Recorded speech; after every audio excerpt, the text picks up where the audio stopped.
Hello, First Team family. This is Dominique Harris, your Subaru Love Encore redelivery coordinator here at First Team Subaru, and it's a beautiful day as always. Today we are inside of the Wilderness Forester, and a little clue that it's the Wilderness or special trim is going to be your anodized copper accents right here, and then also there's your telltale sign right there. So when you're inside of the Wilderness, you know. But you're here because you probably own one already, or maybe you're curious about one. So we're going to be going over a lot of the controls here inside of the vehicle. So let's start here on the door. All right, so I mentioned the beautiful trim that we have here.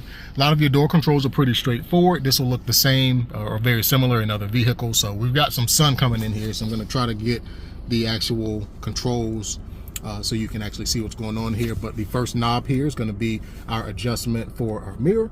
Now this is like a toggle style selector, so you can see it says L and R.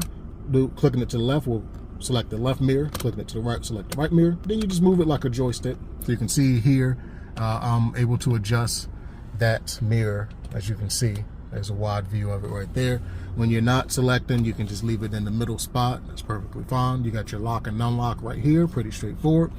Window controls, pretty straightforward. But you do have automatic windows up front.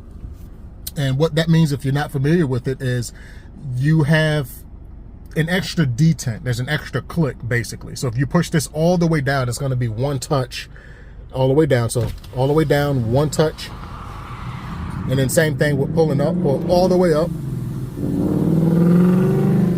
one touch that way. So your front two windows are auto, which means you can have one touch all the way down, one touch all the way up. The rear windows are normal. So even if you press the rear window down, it's not going to give the full one touch like it does up front. Okay, and then last but not least, this button will lock the windows on the pretty much every control outside of your driver control here. So if you press that in, you're not going to be able to roll down the windows using the actual selector on the door. So that's useful if you got pets in the back or young kids. That's a useful button right there. All right, so pretty straightforward. Again, here we get a look at the control panel. There used to be a lot more buttons here. This has been condensed. A lot of these buttons have been deleted because they're actually in the radio in your touchscreen, or as we refer to, the multimedia center. So the first button here is going to be for your liftgate.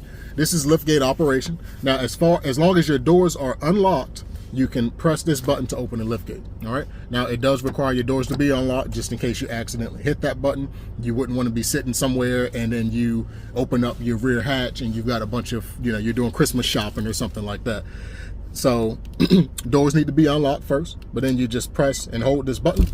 Not sure if you heard that beep, but we're getting that rear liftgate is opening. And again, this is this button here. I'm going to press and hold this button and it's going to close the liftgate.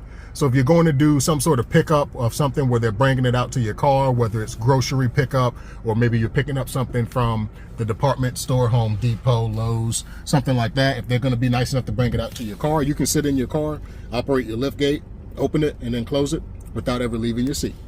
Next button here is going to be a control dial. Now this is a dial for the brightness. It's a spin wheel like that. If I give you a wider view here, you can see, a little bit tough to see in the daytime, but you can kind of see that display getting a little bit dimmer, especially on the multimedia touchscreen right here. You can see that display changing brightness, okay?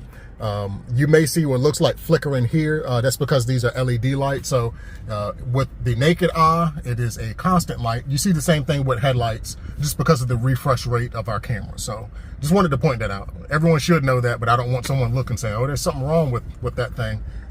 It's just the LED lights and the refresh rate of our cameras that we use. All right,